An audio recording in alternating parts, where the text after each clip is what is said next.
আজকে আপনাদের জাপানের জমি দেখাবো। কত সুন্দর রোড আর জাপানের কৃষিক্ষেত। তারা বিভিন্ন ধরনের ফসল ফলায় এখানে। আসলে বাংলাদেশের মতো, কিন্তু তাদের সবকিছুই একই, কিন্তু তাদের যোগাযোগ ব্যবস্থা অনেক ভালো।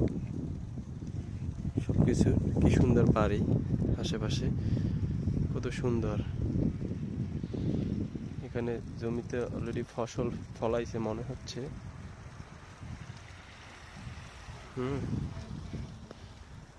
এখানে কিন্তু এখন পর্যন্ত আমি কেউ দেখলাম না মাঠে কাজ করে।